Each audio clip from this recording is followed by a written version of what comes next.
Bom, Pronto. então tá ótimo. Gente, boa noite a todo mundo. É um prazer muito grande estar aqui falando para vocês sobre algo que mudou muito a minha forma de compreender certas coisas que eu já fazia na clínica e que, de repente, eu vejo teorizadas, conversadas, discutidas e debatidas de uma forma muito clara, né? De uma forma muito honesta, né? Então, para mim, psicanálise relacional tem muito a ver com isso. E a gente hoje vai falar sobre os principais autores, né, pensadores da primeira geração. E antes, porém, eu quero rapidamente falar de como que eu cheguei na psicanálise relacional. Foi a Denise Goldfach que me apresentou num seminário de Ferenczi. Então, é muito interessante que Ferenczi é um autor que eu já estudava há muito tempo e participava de vários seminários. E daí, no meio de um seminário, a Denise apresenta a ideia, a perspectiva da psicanálise relacional. Então, foi assim, paixão à primeira vista, montamos grupo e tudo mais. Isso foi em 2015. E, a partir daí, a gente vem estudando e conversando, debatendo, conhecendo os textos e os livros, e foi por aí que eu cheguei. Então, vamos lá, né? Vamos começar, vamos ao que interessa. E fora tudo isso, eu quero agradecer muito a você, Daniele, por essa, né, ajuda fundamental logística, ao Henri Crutzen, a Denise, né, que me chamou para dar essa aula. Então, realmente é uma honra, né, e uma grande responsabilidade. No percurso assim, de eu preparar essa aula, né, a coisa de falar de autor. Falar de autor já é algo complexo, porque, primeiro, porque a gente está falando de um grupo muito grande, então a gente tem que fazer uma escolha. Essa escolha tem a ver também com uma certa, vamos dizer, outros atravessamentos, por exemplo, no caso do Donald Stern, que eu participei de algumas lives com ele, e num domingo desses, eu estava pensando, fazendo uns resumos sobre os autores, eu passei o domingo praticamente inteiro trocando e-mails com ele. E foi muito interessante, porque eu falei assim, já que eu vou falar de você, eu quero falar sob a sua perspectiva, né? Donel por Donel. Então, ele me passou coisas e material, então foi muito bacana, né? Então, vamos lá, vamos começar. Eu vou share.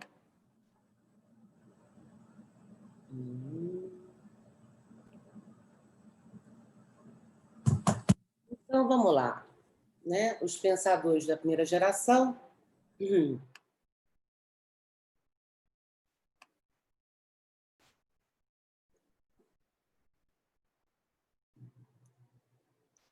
Vocês estão conseguindo enxergar direitinho?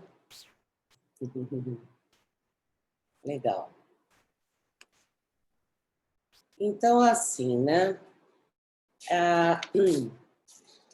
Essa parte aqui, essa parte inicial, eu fiz uma livre tradução de como começa esse livro, escrito por Mitchell e Lewis Aron, que é o Relational Psychoanalysis, né?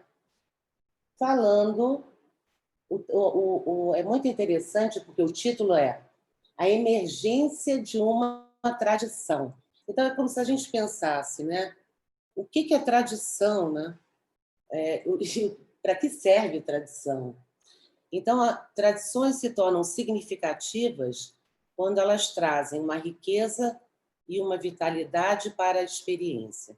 Algumas repetições são meramente perseveranças desvitalizadas.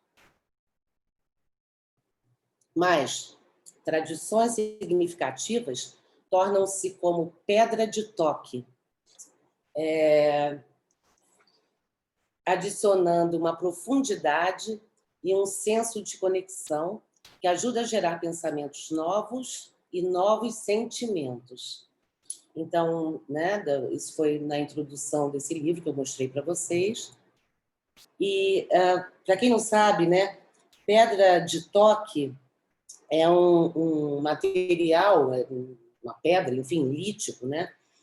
E ele é usado para testar ligas de metais preciosos, no sentido que ele avalia ou se tem ou não ali a essência, né, e a verdadeira natureza da questão da pedra preciosa. Então, é algo ali para testar uma essência, enfim, aquilo que está lá, né, se é bacana ou não. Isso é pedra de toque. Bom, enfim, essa parte eu vou passar bastante rápido, porque é uma retrospectiva meio do que já foi falado, das tradições da psicanálise, né? A história das escolas de um autor, né? É a coisa do autoral, né? E que aí a gente vê a escola kleiniana, né? Melanie Klein, a psicologia do self, de Kohut, e as escolas de caráter particular, nacional, cultural, algo ali de uma questão geográfica, né? Uma questão conjuntural geográfica, né? Aí, psicanálise francesa, a tradicional freudiana e a lacaniana, a psicologia do ego americano e a teoria das relações objetais britânicas. Então, estamos aí nessa retrospectiva. Coisas que já foram, né, faladas. Vamos lá, chegamos na tradição relacional. Então, repara que ela é vamos dizer assim, a gente pode chamar de guarda-chuva, ou como Lewis Saran chama, como uma grande tenda, que abarca, então, a teoria das relações objetais, Guntrip, Fairbairn, Winnicott, Bowlby, a psicanálise interpessoal, Harry Sullivan, Eric Fromm e Clara Thompson, né? Aí dos 30 a 40. A teoria de Klein, anos 70, que nessa época ainda era estigmatizada pela psicologia do ego freudiana americana, mas os seus principais conceitos estavam começando a interessar o público americano. Então, vamos lá, teoria das relações objetais, agora chegando nos Estados Unidos, nesses anos 70, Guntrip, Fairbairn, Winnicott, e os trabalhos de Bowlby começam a causar impacto por conta da tradição de pesquisa com mães e bebês, que também já foi falado. Só que a teoria das relações objetais, ela chega nos Estados Unidos e, vamos dizer assim, sem nenhum apadrinhamento, no sentido que, bom, aonde que eu vou me encaixar, né? Eu tô, assim, as pessoas estão aqui, nananã e tal, conhecendo as nossas ideias, enfim. E, no final, enfim, Kohut, né, no final dos anos 70, ele rompe com a psicologia do ego americana, a partir do seu trabalho sobre narcisismo, e expande como psicologia do self. E as psicanalistas renomadas feministas americanas, um fenômeno americano local. Final dos anos 70, início dos anos 80, o feminismo psicanalítico americano, influenciado por Dorothy Dinerstein e Nancy Chodorow, e pelo trabalho de Carol Gilligan, Desenvolvimento Moral, culminando no diferenciado feminismo psicanalítico americano de Jessica Benjamin e suas colegas Virginia Goldner, Adrienne Harris e Muriel Diamond.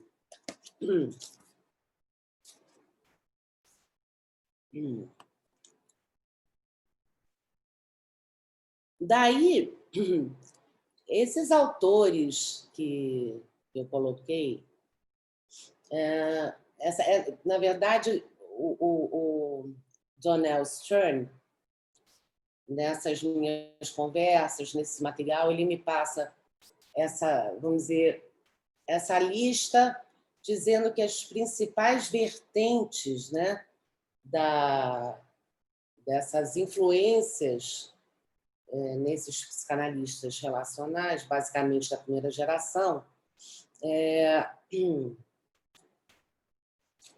teria basicamente a psicanálise interpessoal, que embaixo então vem Stephen Mitchell, né, que foi o autor do livro, o livro de 83, né, que foi o livro paradigmático onde ele fala das diferentes modalidades, né, a vertente funcional e a relacional, e foi uma bomba, foi um estouro, né? Como pensar a psicanálise dessa maneira. O John L. Stern, que é um dos elencados, né, que eu vou falar com mais detalhes, o Lewis Aron, que eu também vou falar, ele já foi falado, a Denise falou dele, o Anthony Bass, o Mark Blatchner, Philip Bromberg,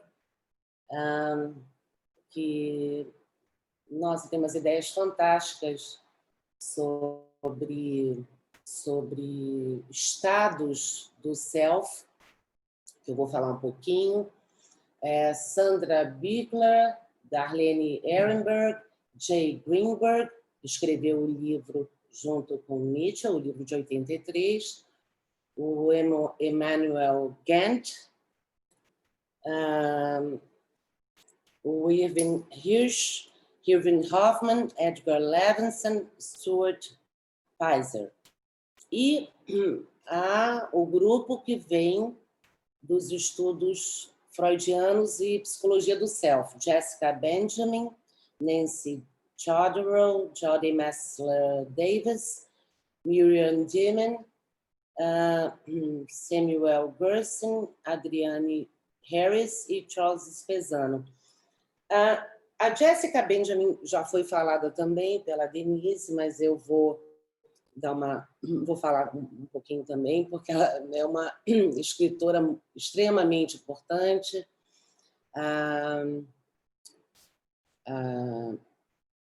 Muriel Diamond também tem uns artigos muito interessantes sobre racismo, sobre esse feminismo mais social, sobre sexualidade. Esses artigos são extremamente ricos, e nesse primeiro livro, quer dizer, esse livro que eu mostrei para vocês, né, que escrito por Mitchell e Aaron, tem vários desses autores que estão aí citados, com artigos bastante importantes, tá?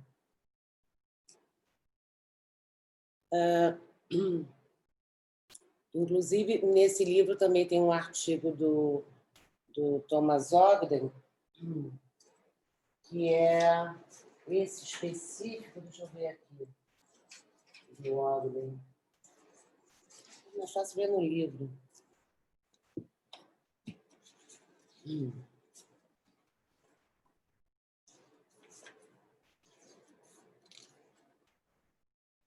O Ogden.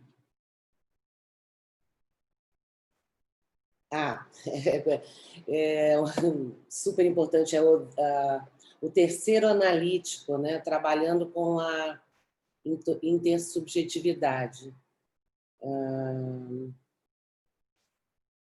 Trabalhando fatos clínicos com a intersubjetividade, um artigo de 94. Vamos lá. Então, o Donald Stern está aí. Rapidamente, nasceu em Portland, em 1949. Ele fez um pós-doutorado em neuropsicologia em Iowa. E depois foi para Nova York para fazer, então, a formação psicanalítica na William Alanson White Institute, de 76 a 80. A gente sempre cita, né, William Alanson White Institute, né? Só para dizer que William Alanson White, ele foi um psiquiatra e ele enfim, trabalhou em hospitais e tudo mais. E ele foi um cara que ele defendeu a terapia no tratamento de pacientes psicóticos, né? Então, é muito interessante esse approach dele. E, assim, só a título de curiosidade, nesses hospitais onde ele trabalhou, acho que St. Elizabeth, se não me engano, ele abriu... Então, ele trabalhava com muitos pacientes com doenças mentais e... Então, acho assim, fundamental falar dele por conta disso, essa história da importância da terapia, né, para tratar pacientes psicóticos. E achei fofo saber que ele abriu um salão de beleza no hospital. Então, ele era essa pessoa. Então, assim, achei bacana descobrir, né? Então, ele nasceu, o William Alanson, em 1870 e faleceu em 1937. Então, vamos lá. Voltando ao Donald Stern.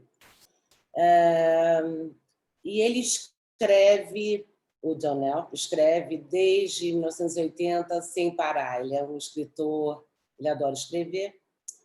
E daí ele se torna professor e analista supervisor no instituto, né? no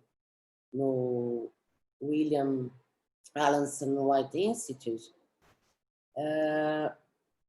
E também no programa de pós-doutorado em NYU, né, que é New York University, né, Universidade de Nova York, nesse programa de pós-doutorado em psicoterapia e psicanálise.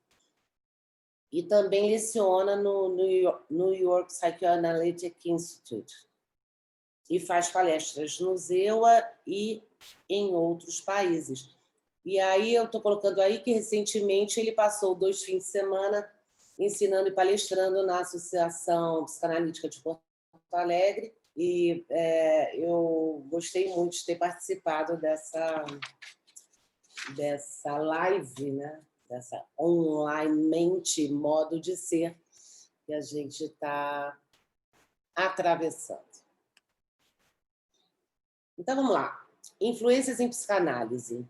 A psicanálise interpessoal, a psicanálise relacional e outros psicanalistas. A interpessoal, né, cuja sede é o White Institute, e ele diz que Sullivan e Freud, né, são seus maiores guias, né? E Sullivan, rapidamente, ele foi um psiquiatra, ele foi um psicanalista neo-freudiano, né? E basicamente, ele foi uma pessoa que começou a entender a clínica dentro dessa complexidade interpessoal, né? Enfim, então, junto com colegas contemporâneos dele, tipo Clara Thompson, Karen Horney, Eric Fromm e outros, ele basicamente começou a colocar a importância dessa rede, né, de relacionamentos, né? E aí ele desenvolve uma teoria em psiquiatria baseada justamente nessas relações interpessoais, né? Onde as forças culturais estão muito presentes, são importantíssimas. Então, um pequeno resumo do Sullivan. Continuando aqui.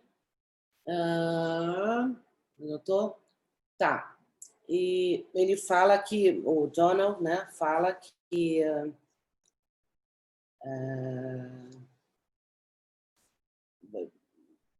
vários professores na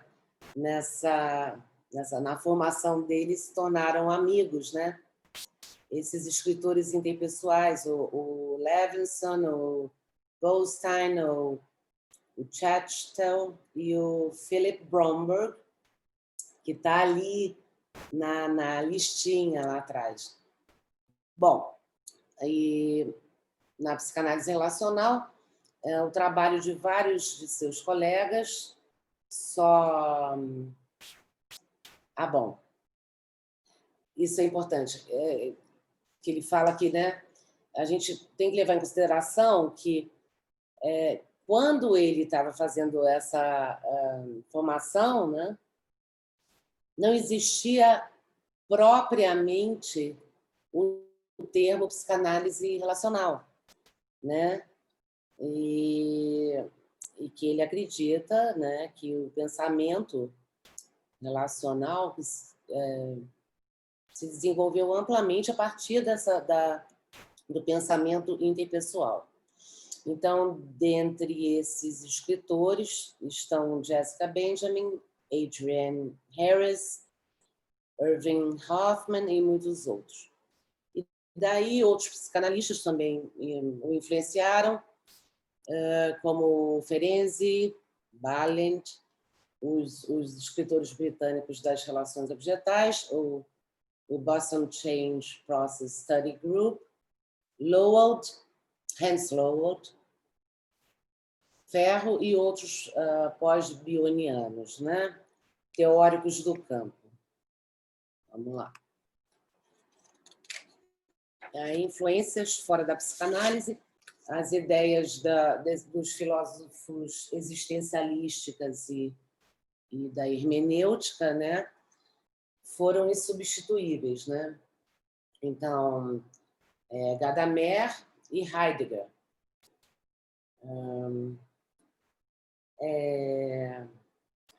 Gadamer, ele tem uma coisa interessante a respeito dos escritos, né? Que todo entendimento ou ato de compreensão se processa essencialmente a partir do diálogo.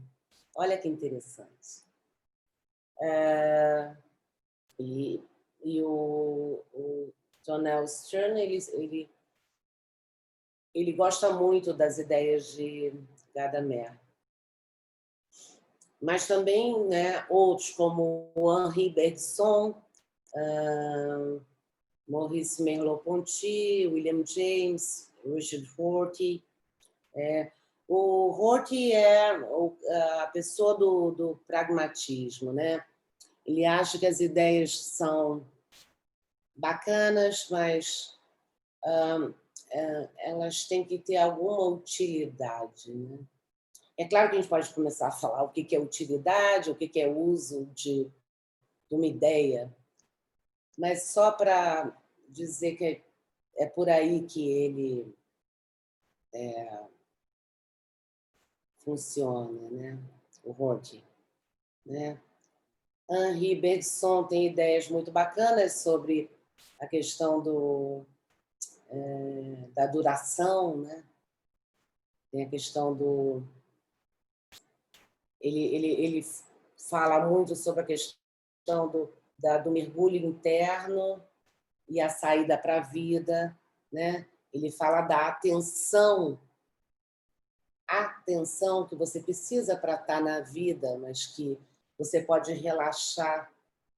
Tem horas que você pode relaxar internamente. Então, ele fala sobre esse trânsito, é muito interessante o trabalho do Henri Bergson. Bom, e outros, né? E também influência de leituras de psicólogos cognitivistas, né? E do desenvolvimento. Bom, daí vamos lá, que aqui a gente está entrando nas ideias, né, nas contribuições e inovações, eu diria, de Donald Stern.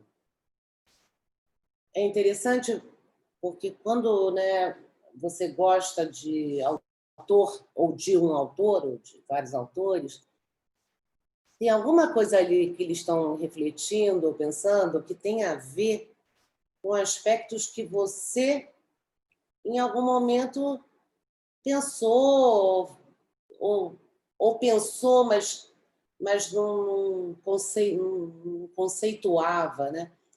Então, eu tenho muita simpatia por essa ideia do Donald Stern do Unformulated Experience, que é a experiência não formulada, tá? Então, vamos lá. Inconsciente, né? Ele sempre foi também um inquieto a respeito dessa questão do inconsciente. E daí ele vai desenvolvendo essa ideia, né? Quer dizer, porque uma ideia, um conceito, não é algo pronto, né? Não é algo estanque, né? Não é algo da onde a gente... não, é isso, acabou, você não tem conversa. Então, quer dizer, o que eu acho legal desses autores, o Stern, sobretudo, é justamente esse desenvolvimento de ideias. Se a gente for pensar em termos de Freud, né, quer dizer, quando você lê Freud, o tempo vai passando, né, e ele vai... Você sente que ele fala assim, nossa, mas então eu repensei esse aspecto, né? Então eu acho que é isso, que um pensamento é algo vivo, né? E quando a gente pensa no sofrimento humano, então nem se fala, né? Eu acho que precisa disso, precisa desse movimento, né? Precisa. Então eu acho interessante essa preocupação do Donell no início dos tempos, querer abarcar sobre o inconsciente, né? A majestosa representatividade de Freud do inconsciente e as propriedades constitutivas das relações interpessoais. Quer dizer, ele começa, então, a refletir que o conteúdo inconsciente ele não é melhor entendido como representações simbólicas que são distorcidas ou escondidas, né?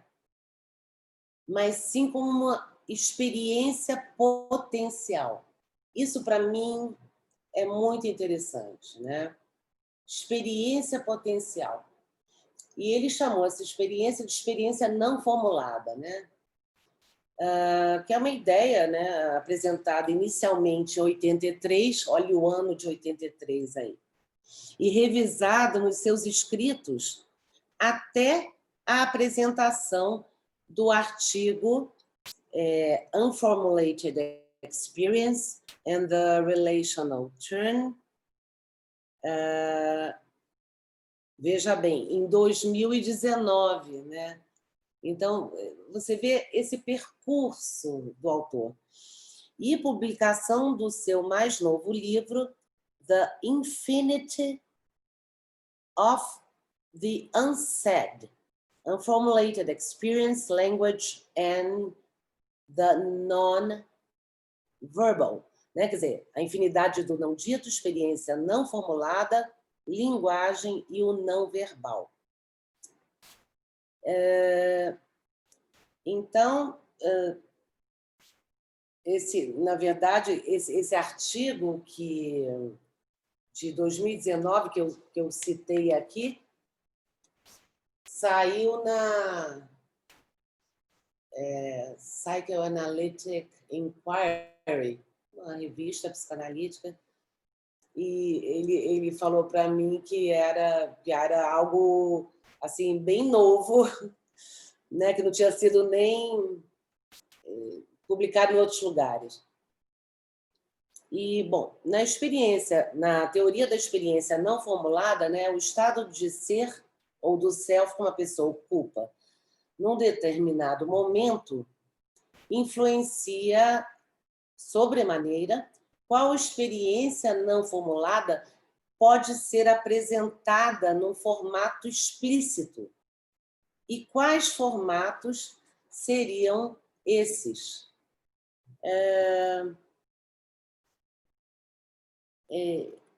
É muito interessante, porque ele fala também em estado de ser, né? Estado de self, né? Que o Bromberg vai falar bastante. Né? Então, vamos continuando. Dissociação versus repressão. Para ele, né? Ele concorda, né?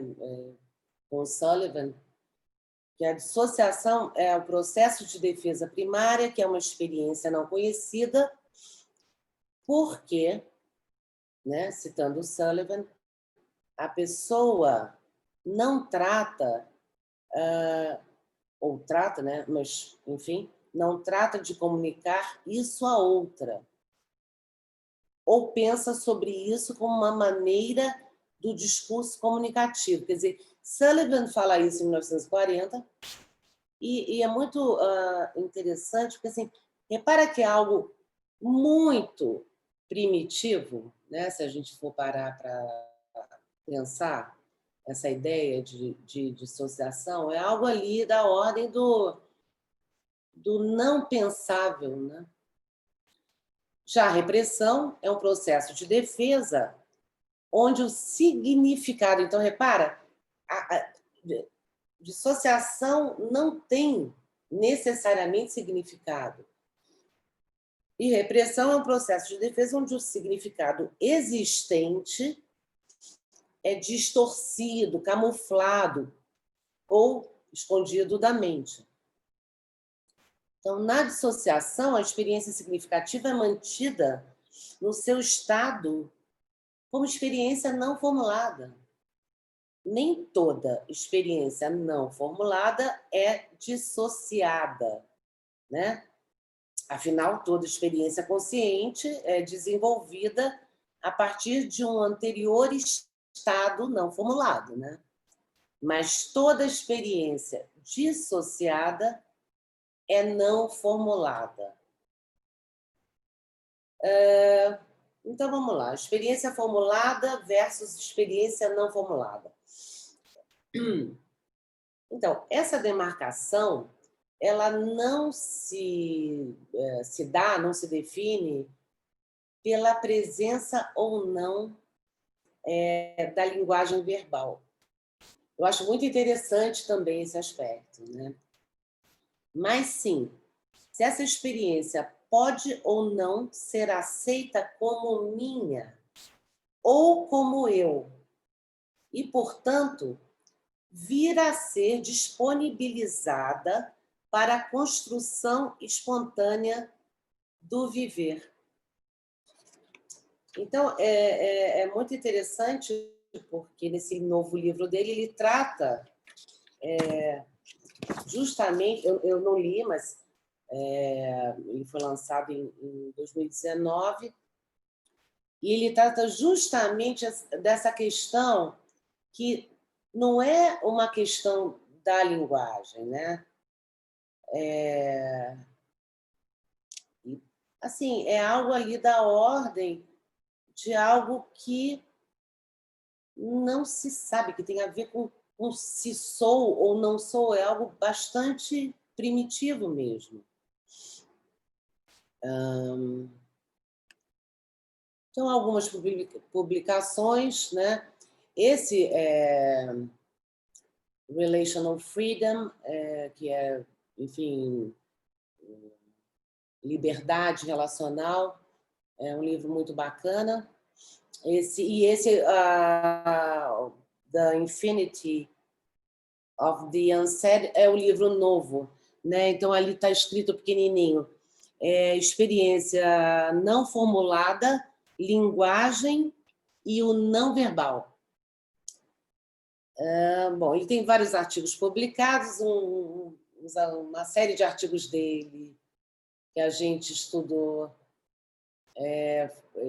foi ligado à questão do interpessoal e a teoria de campo, né? Então tem esse artigo que é teoria do campo da psicanálise.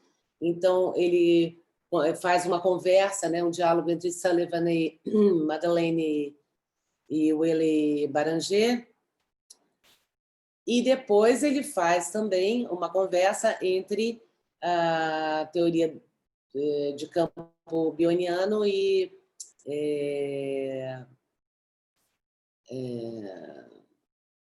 interpessoal contemporânea e psicanálise relacional, né? E esses artigos estão nessa revista, nessa Psychoanalytic Dialogues, que eu vou depois já falar sobre ela. 2013, né? Bom, vamos lá. Chegamos a Lewis Aron, que a Denise já deu falou alguma coisa sobre ele. Então, olha aí que interessante. Essa foto eu tirei de um vídeo que eu assisti. Aliás, eu assisti 2 vídeos sobre... Quer dizer, vídeos de entrevistas com ele. E vamos dizer assim, esse dispositivo, né, que tem no site do IARP, né, que é a Associação Internacional para a Psicoterapia e Psicanálise Relacionais, né? Então, no site tem uma série de vídeos com esses pensadores, e são entrevistas, né? Então é algo muito, muito vivo, muito bacana. Eu recomendo muito, né, para quem tiver, né, puder ter acesso, porque meio que é, de novo, o autor falando, né, sobre ele mesmo, né? Então, assim, eu acho interessante. Bom, e o nome desse dispositivo no site do IARP é Relational Voices, né? Vozes relacionais. Bom, então, Lewis Aron, nascido em 52, falecido em 2019, né? Ano passado. Fez mestrado em psicologia clínica e pós-doutorado Olha que interessante, pós-doutorado nos estudos freudianos, né? Daquele programa de pós-graduação de NYU. E ele queria, né? Ele queria entender, né? Assim, ele queria ler os textos freudianos, debater, estudar, enfim. Bom, e a partir do último ano de pós-doc, ele conhece Stephen Mitchell, né? E passa a ser supervisionado por ele. Então, segundo o Warren, ele estava lá, né, fazendo a pós-doutorado, e daí ele, sei lá, vai assistir uma palestra a respeito de um estudo de caso. E o Mitchell ele está falando, está palestrando sobre esse estudo de caso. E o Warren ficou completamente impressionado. Quando viu, né, o Mitchell, falou: nossa, esse cara é tão novo, né? O que ele tem para me ensinar, né? Que experiência que ele tem, tal, tal, tal. E daí ele ficou impressionado com a análise que o Mitchell fez do caso, fazendo várias leituras de vários teóricos. E, enfim, foi a partir disso mesmo que o Lewis Aaron procura o Mitchell para supervisioná-lo. E daí, olha que interessante, isso aí foi no ano de, sei lá, 1984, 85. A Mitchell tinha escrito o livro do Object Relations and... Esqueci agora o título, mas enfim, isso aí é fácil de ver. Né, que foi tal livro bomba, né, sobre as modalidades, né, diferentes da psicanálise. Mas repara, esse livro ele estava fazendo uma análise, aliás, uma análise brilhante do pensamento psicanalítico. Mas não foi o livro fundador da psicanálise relacional como perspectiva, né? Olha que interessante, justamente nesse período o Lewis Aaron está ali em Nova York, encontra-se com o Mitchell, né? E justamente quando ele estava desenvolvendo aí toda a questão das perspectivas relacionais na psicanálise, culminando, né, no livro de 88 dele, que é o Conceitos Relacionais em Psicanálise. Então, Lewis Aaron entende a psicanálise relacional como uma larga tenda inclusiva e com um pilar que acomoda a terapia de duas pessoas, onde a subjetividade do analista é primordial, é importante. E ele diz assim: quem é o analista? Né? A gente está falando de uma terapia de duas pessoas, entre duas pessoas. Então, quem é esse analista? Como é que esse analista integra a teoria, né? E daí ele vai, bom, enfim, psicanalista e psicoterapeuta, professor e palestrante também internacionalmente reconhecido. E para ele sempre foi muito importante lecionar. E então sempre alternou o trabalho clínico com as aulas, né, que ele dava. Então ele foi durante 20 anos diretor desse programa de pós-doutorado em psicoterapia e psicanálise na NYU. E ele dizia que, né, abraçar vertentes diferentes nesse programa... Repara, nesse programa de pós-doutorado de NYU, né, na Universidade de Nova York, eram assim, programas separados. Então, você, como candidato, você chegava lá, mas eu quero, então, fazer estudos sobre Freud. Então, você tinha a vertente freudiana, a vertente relacional, interpessoal e independentes. Mas Aaron dizia que era muito bacana promover debates e as pessoas poderem conversar e falar, olha, essas ideias são diferentes, né, das minhas, e eu reconheço isso, ou seja, eu vejo isso, eu percebo isso, mas isso pode ser interessante para me ajudar a pensar sobre esse aspecto. Ou seja, a gente está falando de exercer a possibilidade de respeitar as diferenças das teorias sem negá-las, né? E ele fala, então, que ele era ele fala que ele é, né? Porque na entrevista, né?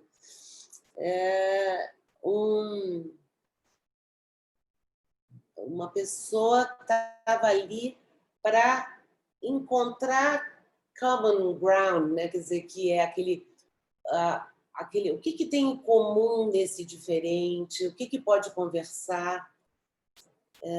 Então, ele advogava isso enquanto diretor desse programa de pós-doutorado, né? Bom, contribuições. Foi fundador, presidente da Associação Internacional para a Psicanálise e Psicoterapia Relacional, IARP, que eu citei, né, que é o site internacional enfim, que abarca tudo isso. E no campo teórico-clínico, a questão da subjetividade do analista, o terceiro, né, um trabalho conjunto com Jessica Benjamin. E um detalhe que ele adorava lecionar a partir das biografias de autor. Olha que interessante, olha que responsabilidade. Ele falava sobre a mutualidade assimétrica, né, que tem a ver com o livro dele, que a Denise citou, né? A Meeting of Minds. E que eu acho que eu não coloquei. Bom, vamos lá. Deixa eu ver aqui. É a Meeting of Minds, Mutuality in Psychoanalysis, né? Quer dizer, o encontro das mentes, mutualidade em psicanálise. Então, né, ele foi editor dessa série de livros que eu mostrei para vocês, né? Esses aqui, tá? Esse está dando para ver? É a mesma série que eu mostrei do Azul Clarinho. Que é dessa série de livros Perspectivas Relacionais, né? Juntamente, ele foi editor dessa série, juntamente com Adrienne Harris, e um dos fundadores da revista Diálogos Psicanalíticos, né? A revista, né? A Revista Internacional das Perspectivas Relacionais, Psychoanalytic Dialogues, né? Está aqui. E olha que interessante, essas revistas,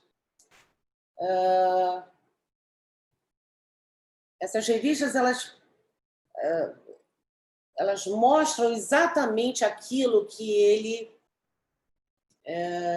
que a psicanálise relacional faz muito, que não é que só pode escrever aqui, ou artigo, ou, né, pessoas ditas ou reconhecidas ou simpatizantes com a ideia, a perspectiva relacional. Não, aqui, nessa revista, você tem primeiro um exercício maravilhoso entre os autores, né? Um escreve um artigo, aí um outro, enfim, comenta esse artigo, e às vezes um terceiro comenta o comentário do comentador. Então, assim, e tem resposta, tem esclarecimento, ou seja, né, democracia, né, assim, muito bacana, né? Fora autores de fora, enfim, a questão, né, é essa riqueza desse diálogo, exatamente isso. Bom, e daí, como é que a gente está aqui de tempo? Nossa, Melissa, voa. Uau! Então, já falei, né? Da revista, aí fotinho e tal. Ah, o interessante desse livro, a Denise também citou esse Dramatic Dialogue. Ele escreveu com a esposa dele, né, com a Garlett Atlas, e é muito interessante, tem uma série de casos clínicos, inclusive eu assisti a live da Denise, que foi a Denise, as pessoas do México, uma pessoa do México, do Chile, e a Garlett Atlas, né? Então, foi muito bacana. E tem o Aaron, né? O Louis Aaron, tem vários artigos publicados. Então, é o seguinte, eu acho assim, né? Quer dizer, eu poderia listar e tal, mas isso é mais ou menos fácil de encontrar na internet, tá? Essa lista, então, de artigos, né? E certamente que, enfim, fácil de encontrar. Então, vamos lá. Então, chegamos no feminismo relacional. Eu já vou ter que começar. Enfim, movimento teórico clínico que, desde a década de 70, tem feito parte da emergência e consolidação da tradição relacional em psicanálise. O feminismo e a psicanálise relacional vão convergindo em um feminismo relacional, especialmente interessado em problemáticas como o sexo e o gênero, as dinâmicas de poder a nível social, intersubjetivo e intrapsíquico, a crítica sociocultural e política e a mutualidade na clínica psicanalítica. A dialética entre conexão e autonomia na relação terapêutica oferece um modelo possível para as relações sociais em geral. Bacana, né? Você expandir essa possibilidade, né? E daí, um breve histórico, enfim, das vamos dizer, precursoras, né? Desse feminismo relacional. Eu já falei um pouco, só citei, né? As mulheres, né? Essas mulheres americanas que já em 20, né, começam a questionar os elementos sexistas da teoria freudiana. E na psicanálise relacional, em final de 70 e 80, esse grupo de mulheres psicanalistas americanas, aqui sim, começou a sentir sua presença. Então, dentro dessas precursoras e pioneiras, estão Dorothy Dinnerstein, Nancy Chodorow, Carol Gilligan, que começaram a questionar as premissas patriarcais e os estereótipos de gênero a nível cultural, de evolução e clínico.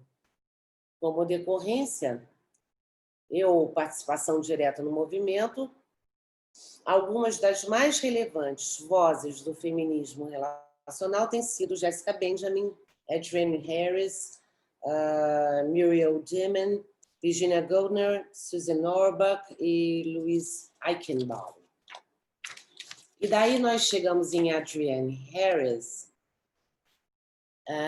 professora e supervisora americana. Olha que interessante, eu não consegui achar essa little bio dela, essa pequena bio dela. Mas, enfim, deve ser fácil e eu não encontrei, não sei porquê.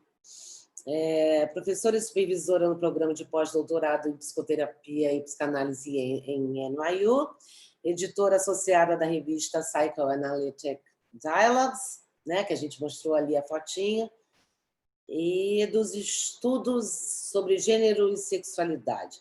Grande escritora, grande escritora. E daí vamos para Eu tomei a liberdade de fazer uma livre tradução de uma introdução de um artigo dela, né? Então, comentários dos editores do livro, esse livro, né? O Relational Psychoanalysis, Psicanálise Relacional à Emergência de uma Tradição. Então, o artigo Gênero como Contradição, que é um artigo super citado, bastante conhecido, de 91, esse artigo dela. Então, os editores, né? Leia-se Aaron e Mitchell, né? Depois eu vou confirmar isso. Acho que é. Olha só, dentre as mais famosas contribuições de Freud, porque é interessante o seguinte, esse artigo dela, ela faz uma leitura, né, sobre casos famosos de Freud. Mas vamos a essa introdução dos editores, né? Dentre as mais famosas contribuições de Freud estão suas grandiosas histórias de caso. Estudantes da psicanálise precisam vir a pensar sobre esses memoráveis personagens como velhos amigos, né? Dora, o pequeno Hans, o homem dos ratos, o homem dos lobos. Mesmo os personagens-chave da vida de seus pacientes têm deixado impressões duradouras, né? Pense sobre a senhora K ou o cruel capitão. Então, é da maior importância, como Adrienne Harris aponta nesse oportuno e frequentemente citado artigo, que em sua descrição, né, de Freud, né, da psicogênese de um caso de homossexualidade numa mulher, Freud deixa sua paciente sem nome. E o caso tem sido subsequentemente negligenciado na literatura. Consequentemente, Freud contribuiu para o destino esquecido dessa jovem mulher, uma lésbica e uma feminista. Harris é muito conhecida, né? Não só por ser uma das principais contribuintes para a psicanálise clínica e para o feminismo pós-moderno, mas também como alguém embasada na psicologia do desenvolvimento e particularmente na psicolinguística desenvolvimentista. Não é surpresa, portanto, que seu artigo tenha um enorme alcance e seja de uma profundidade penetrante nos temas de gênero e sexualidade, enfatizando fatores sociais, culturais e históricos, juntamente com uma atenção cuidadosa para com a linguagem de Freud e seu estilo literário. Então, contribuições, estudo de gênero, raça, aproximando a psicanálise às questões socioculturais da contemporaneidade, editora de várias revistas psicanalíticas, pensadora e pesquisadora da alteridade, né? Do outro, né? O reconhecimento da existência do outro com suas diferenças e sua radicalidade. Então, assim, quando eu falei que ela era uma grande escritora, vamos lá, né? Assim, alguns livrinhos da Harris, né? Os escritos fundamentais de Sabina Spearing, esse é muito famoso dela, esse gênero como um soft assembly, no sentido como uma assembly é reunião, né? Como uma reunião macia, vamos dizer assim, uma tradução não muito, enfim. E esse é uma coletânea sobre Immanuel Kant, né? Que, diga-se de passagem, onde eu estou? Peraí, ver se eu acho aqui. Não, tem mais. todos esses editados pela Routledge, tá? E ela também é uma estudiosa e ela se considera uma ferenziana também. Sim, e esses são muito interessantes, esse ghost dentro do consultório, né? Os fantasmas dentro do consultório e os demônios dentro do consultório. Que ela escreveu em 2016, né? No congresso que eu estive em Florença sobre Ferenczi, eu tenho a impressão que ela estava lançando esses livros lá. Não tenho impressão, não, estava. Agora, assim, eu tenho eu gostaria muito, assim, de... Enfim, é muita coisa, mas eu gostaria de ler uma entrevista que ela... Eu não sei como é que a gente está, né? São 8h05. Eu não sei se a gente faz uma... Porque é o seguinte, essa é uma entrevista que a Adrienne Harris deu em Praga, e eu achei muito interessante, eu adoraria ler para vocês.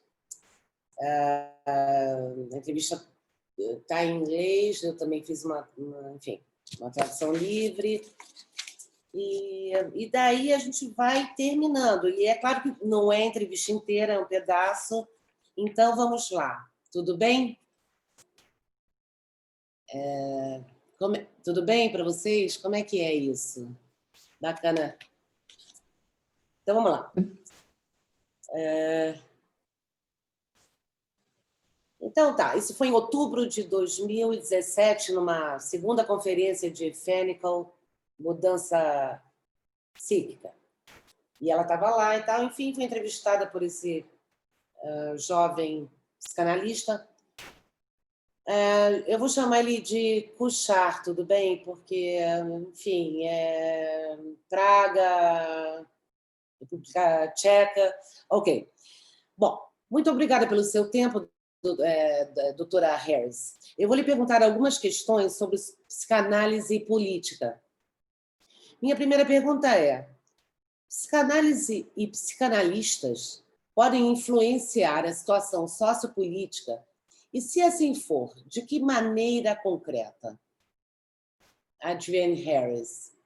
É uma pergunta difícil de responder, mas é uma importante pergunta para ser feita. Que é... Ela refaz a pergunta.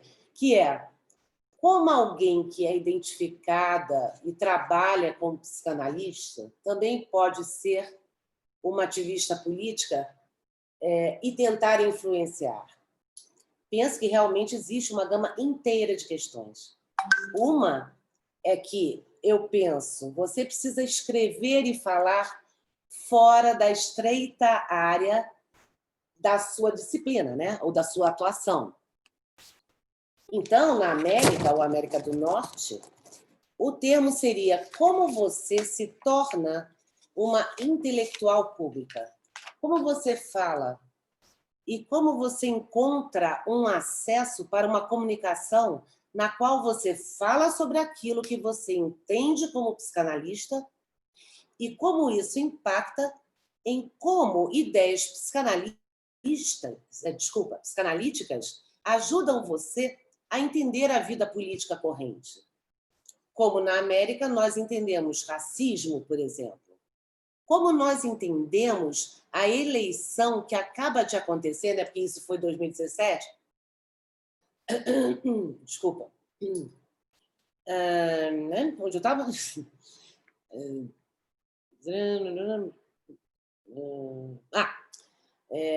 Como nós entendemos a eleição que acaba de acontecer, na qual ódio às minorias e ódio às pessoas pretas foram uma incrível e poderosa força que permaneceu, de uma certa forma, não observada num grande público e certamente nas maiores parcelas intelectuais da vida americana. Acho que as pessoas estavam despreparadas para o fato de quão profundos os ódios raciais são e foram.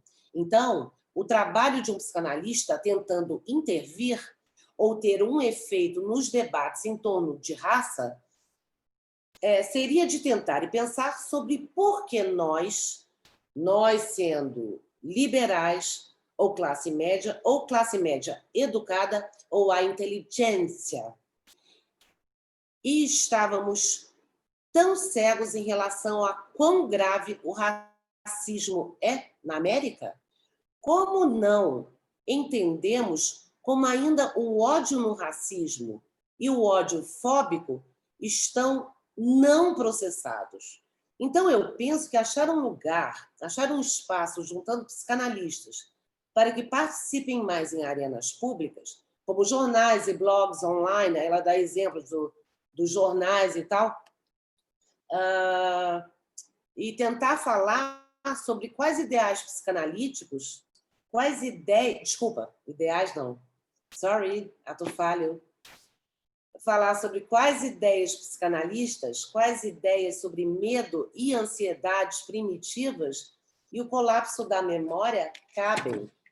Como nós, como psicanalistas, falamos sobre o que acontece quando pessoas se tornam tão amedrontadas que elas realmente fazem coisas extremamente perigosas e destrutivas, tanto coletivamente como individualmente. Também penso que uma coisa que psicanalistas podem fazer é algo que qualquer cidadão pode fazer, que é protestar. E existe bastante pesquisa interessante que sugere que protestos não violentos é uma forma muito efetiva de ação política. Então, um psicanalista pode ser um ativista, até da forma mais básica, através do protesto, através da continuidade de rejeitar forças da ala direitista ideológica, fascismo, racismo. Então, em várias maneiras, psicanalistas podem ser políticos da mesma forma que qualquer pessoa pode, através do ativismo. Eu achei muito interessante essa, vamos dizer, clareza de opinião, né? Enfim, a entrevista continua, não é tão longa, mas eu peguei esse pedacinho, então, só para mostrar, então, esse lado, né, da Adrienne Harris. E aqui tem uma fotinho do congresso que eu participei em Nova York, né? Esperança e medo, terapeutas e pacientes numa certa... Desculpa, num mundo incerto, né? Enfim. E foi muito interessante, né? Porque esses congressos vai gente do mundo inteiro, tem painéis pequenos, paralelos, tem apresentações grandes. Agora, eu saí desse congresso pensando muito nesse movimento, dessas diásporas, né? Falando muito, pensando a questão dos refugiados, e uma psicanálise mais atuante, né? Foi muito bacana. E aqui eu encerro a enfim, a minha apresentação. Isso é o nascer do sol, tá? É isso.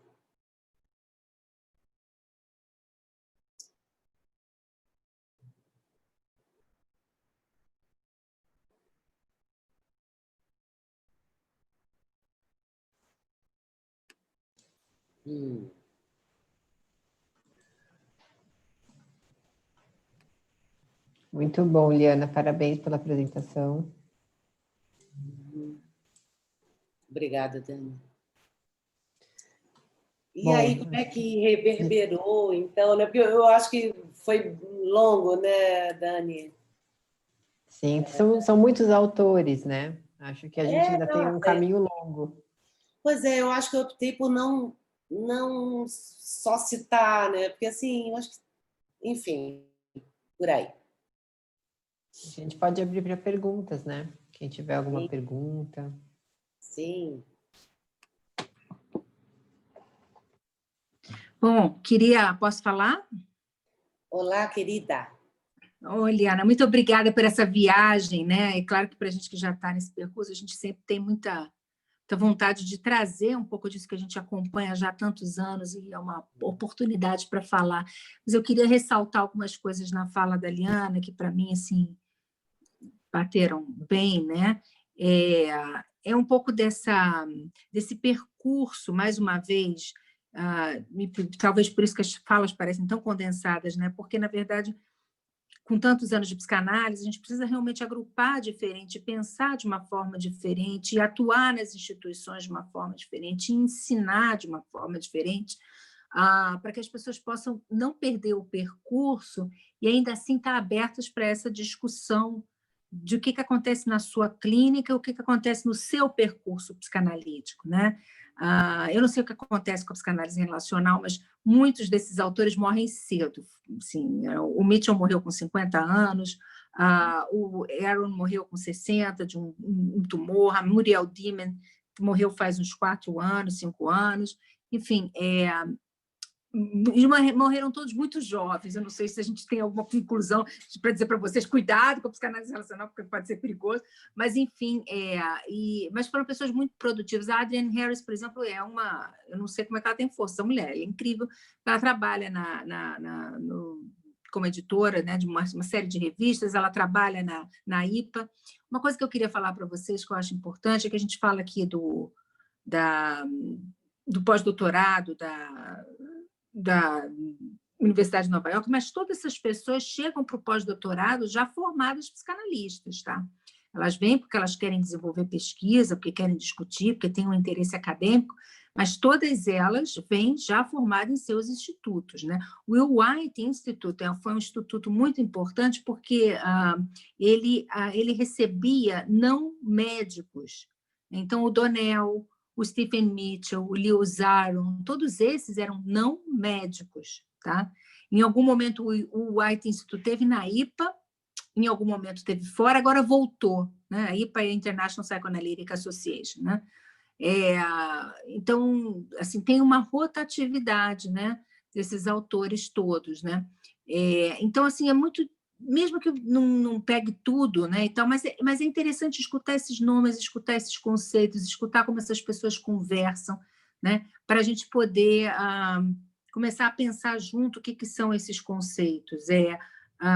O Lewis Aron, a Galit publicou, eu tive no lançamento do livro deles em espanhol, né, foi uma live, um monte de gente, e é um livro interessante porque ele trabalha a ideia de diálogos de inconscientes, né, diálogo dramático, né, a dramatização desses diálogos, e um dos capítulos que foi discutido lá é a função prospectiva da psicanálise, que é um dos outros conceitos que estão entrando agora, né? Então, como é que a gente pode justamente se reúne a isso que a Liana está falando no final, como é que a gente pode ser agente, né? E inferir não só um passado, mas a transição das dimensões, né? Você abandona o modelo de uma só pessoa, você não vai ficar mais na clausura de papai, mamãe e filhinho, né? Você vai estender essa terceiridade para outras esferas da vida social, né? Então, isso é um avanço muito importante, que a psicanálise relacional, esse eixo relacional, discutir a psicanálise pelas perspectiva relacional, abre, né, para que a gente possa participar e que todo mundo seja atuante, né? Não existe possibilidade de você fazer uma análise com o paciente em que as duas pessoas não saiam mudadas, né? Então, é isso. Muito obrigada. Vamos ver se tem mais pessoas aí para falar.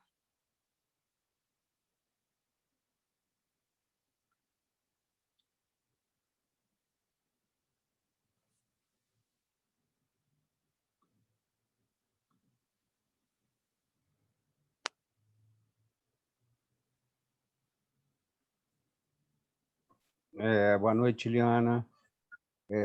Obrigado pela tua vertiginosa apresentação. Eu fico perdido, né, com esses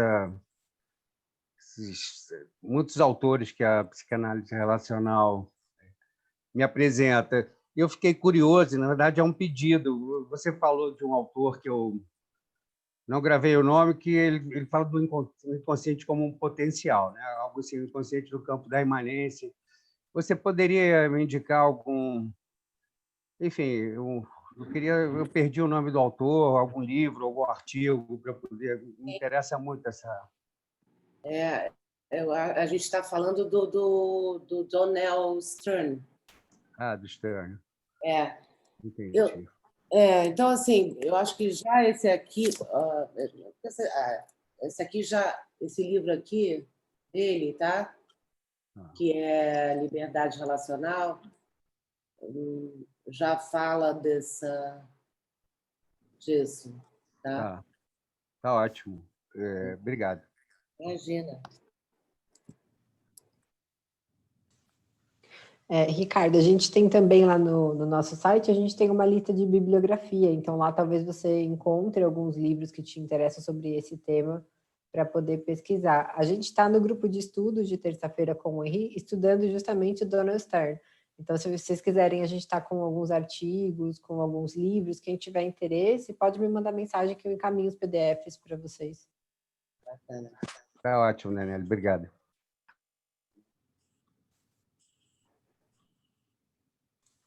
Tem uma pergunta do Tiago aqui também, Liana, não sei se você está visualizando.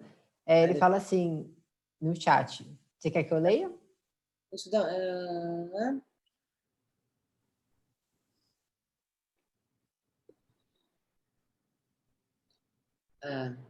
do Tiago, né? Em relação a uma psicanálise mais engajada, como você pensa que o movimento relacional pode se inserir no debate público e as estratégias a serem pensadas para romper com uma certa clausura da clínica? Eu acho que é interessante, eu acho que se a gente for pensar nessa perspectiva de reconhecimento da diferença, né? Eu acho e nesse princípio do diálogo, eu acho que a gente já está politicamente se posicionando, entende? É claro que o movimento, em termos pragmáticos, em termos práticos, né, é algo bastante subjetivo, né? Mas eu acho que os princípios essas ideias, a perspectiva relacional fala justamente desse diálogo e para além da clínica, para além de consultório, né? Esse reconhecimento da alteridade, né, do outro. Percebe? Então, só isso para mim já é muito potente, tá?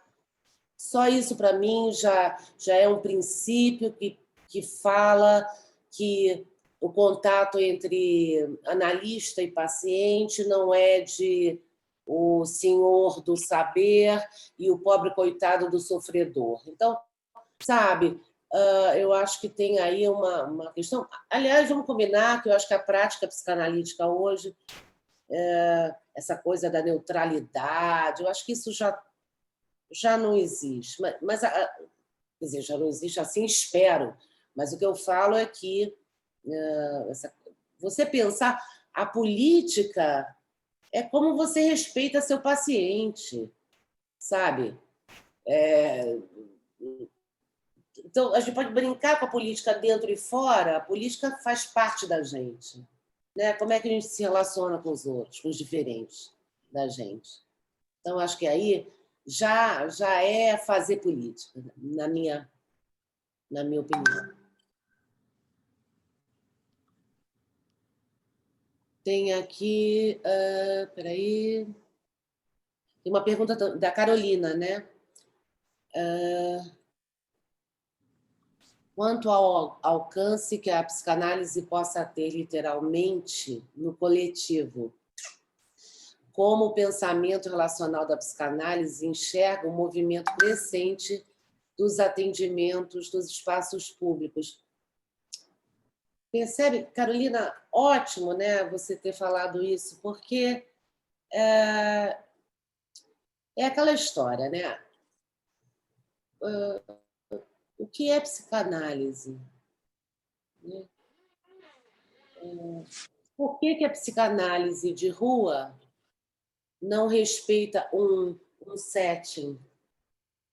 Por que haveria de não respeitar um setting estabelecido, que é algo ali que você estabelece a cada encontro? Né? Então, assim, é psicanálise. É psicanálise.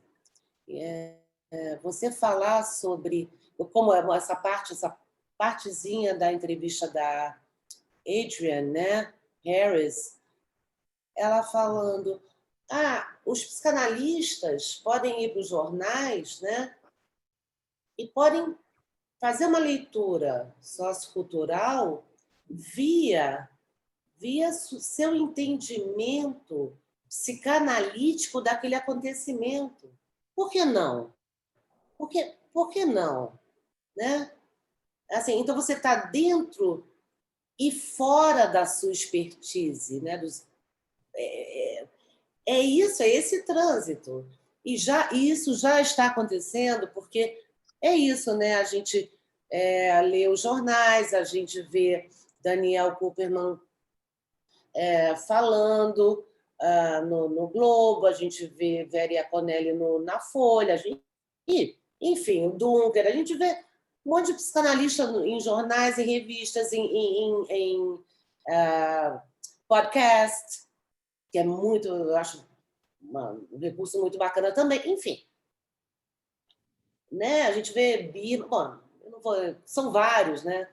Então, eu acho que é isso. Sim, sim, sim, sim. Podemos, sim. Liana, Oi. eu gostei muito de algo que você trouxe, que eu acho que conversa um pouco com isso, que é essa perspectiva que você falou de integrar as teorias, né? De não precisar negar uma teoria para pensar algo diferente daquilo, né? Acho que isso tem um impacto grande também político, né? Sim, agora, vamos lá, né? Vamos pensar um pouco aqui juntos, né? Vamos conversar. Eu acho que pensar... Vamos pensar que tem uma certa teoria que pode ser, vamos dizer, repensada, pode ser atualizada. Vamos combinar para fazer uma coisa mais radical nessa proposta aqui de pensamento. Vamos pensar Freud lá no tempo lá de Freud, quem eram os pacientes que ele atendia, né? Aquela ênfase na questão da neurose, né? E daí aquele conceito dos não analisáveis. Então, vamos lá, nós psicanalistas nos perguntar, então, quem seriam os pacientes não analisáveis por mim, Liana, né? Por você, Paulo? Repara, entende? E não porque uma teoria diz que esse paciente não é analisável. Estou pensando aqui, né? Como se a gente fosse analisar a teoria e não aceitar ou rejeitar, né? Eu aceito ou não, você pode analisar a teoria e pegar pontos, concordar, discordar, sem precisar rejeitar, né? Essa coisa forte do rejeitar e do aceitar. Exato, que aí a gente entra de novo na tal da polaridade, né? Justamente, né? Assim, como é que é? Tudo bem, quer dizer, tem uma parte dessa teoria que não cabe para mim, sabe? Eu não sei muito bem trabalhar assim. Por exemplo, eu trabalho mais assado, meus pacientes trazem ou demandam de mim uma reflexão outra, né? E vamos dizer que isso é exercício psicanalítico, né? Isso é um estofo psicanalítico, eu creio.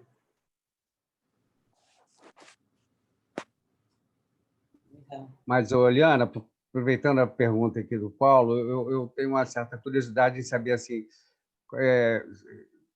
esses intercessores, né? Esse campo muito amplo, que eu acho muito rico e interessante, da psicanálise relacional, né? Que pega vários campos de saber, enfim, física quântica, enfim, pega Bowlby, pega Balint, enfim, todos esses autores aí que vocês estão me apresentando, norte-americanos, que eu confesso que eu pouco conheço. Mas, para não cair no relativismo, assim, bom, primeiro que é a psicanálise. Então, né, psicanálise, bom, Freud lá atrás falou o que é a psicanálise? Tem resistência e tem transferência, a psicanálise acabar com aquela briga que tinha. E hoje, assim, como é que a gente pode delimitar o campo, né, por mais amplo, sem cair num ecleticismo empobrecedor, digamos assim? Qual é o... Olha, muito boa a sua pergunta, Ricardo, porque assim, vamos lá, eu acho que a gente tem que pensar, né, que a psicanálise relacional não é uma escola. Só isso já tem uma importância fundamental. Por quê? Porque a gente não está falando de um dogma, de uma doutrina e de um jeito engessado de trabalhar, certo? Então, mas aí a gente está falando de transmissão da psicanálise. Como é que é a formação? Isso que a Denise estava falando, né? Como é que deve ser a formação de um psicanalista, se a gente tem esse repertório que a gente está colocando, né, aí fundado nessa perspectiva relacional? Isso é algo aí para a gente pensar realmente, sabe? Porque, por exemplo, eu acho que tem que ler Freud, mas eu também acho que tem que ler Ferenczi. Então, repara, de acordo com a minha, vamos dizer, eu sou arquiteta de formação, eu venho da psicoterapia neo-reichiana, biodinâmica, tá? Corporal, e fui parar na psicanálise, que é algo aí que me encanta, sabe? Me encanta, você não sabe a alegria que foi preparar essa aula. Sabe? Então, assim, por que eu estou falando isso para você? Porque quando alguém fala para mim, você é psicanalista, né? Qual é a... Só falta perguntar qual é a minha igrejinha, né? Aí eu respondo, sou eu. Eu sou a psicanálise em mim. Quer dizer, claro, eu estou sendo muito... Isso é uma resposta muito, né, demais. Mas vamos dizer assim, eu quero dizer... assim, eu tenho uma formação XPTO, né? Eu fiz N coisas, você nunca para de estudar, né? Você vai seguindo ali o seu caminho para virar a psicanalista que você é naquele momento. Então, assim, como é que eu posso falar? Então, assim... Eu posso dar uma partezinha, Liana? Pode, claro, Bê. Duas coisas bem rápidas para você que a gente tem que terminar. Sobre a questão política e sobre essa questão do ecletismo, que eu acho uma questão muito boa. Você mudar o paradigma, tá? da pulsão de uma pessoa para duas pessoas muda tudo o que você vê. Por exemplo, a questão da psicanálise aplicada, se é ou não é psicanálise, é uma questão que sempre teve, desde as clínicas públicas do Freud, lá em Berlim. Tá? Mas a questão é, você está fazendo esse atendimento para quê? Como é que você está pensando isso? É para aliviar a culpa do psicanalista, para achar que você está fazendo alguma coisa? Ou realmente você está fazendo para criar, para experimentar alguma coisa que possa fazer sentido? Eu acho que isso faz uma diferença. Política também. A gente está entendendo qual é o movimento político que está acontecendo, né? Porque não interessa se você é de direita ou de esquerda, não é partidarismo, né? A gente está num movimento político onde você precisa viver numa democracia. Não é porque o seu inimigo está no poder que agora as coisas você vai integralizar, mas você tem que entender que alguma coisa a gente está expandindo. Então, você compreender os movimentos e você poder falar sobre isso, a mente psicanalítica, a ideia da psicanálise, de você poder pensar a sociedade, o mundo e poder se posicionar, né, é muito diferente de antes do psicanalista que dizia, não, eu preciso me proteger e proteger o meu anonimato para não adivinhar, eu vou andar só de preto. Né? Então, nós temos uma diferença aqui que não é fácil, é uma ética do pensamento diferente, não é só a ética do Lacan de tratar, não é isso, mas é uma ética, é um costume, é uma forma de trabalhar a cabeça, a postura social, entender o mundo muito diferente, se colocar, né? Se colocar primeiro no consultório. Então, não vejo muita dicotomia clínica, vida social, não, justamente é mostrar que não existe essa ruptura, né? A gente precisa entender que isso faz parte do todo. É só isso. Muito bom.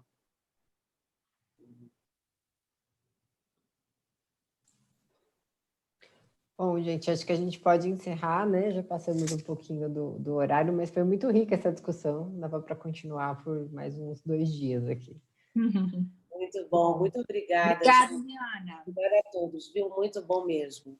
Muito bom, obrigada, Liana, pela apresentação. Obrigada a todos. E essa aula vai ficar depois disponível lá no YouTube. Vocês já sabem que tem lá o site com alguns materiais também no blog, que a gente tem, o Henri, a Denise e eu, a gente escreveu algumas coisas que estão lá no blog também para vocês poderem fazer mais leituras. Tá bom? Então, é isso, pessoal. Ótima noite. Boa noite. Até a próxima semana. Boa noite. E boa noite, Dani. Boa noite, Denise. Boa noite, querida. Até mais. Boa Tchau, noite. boa noite.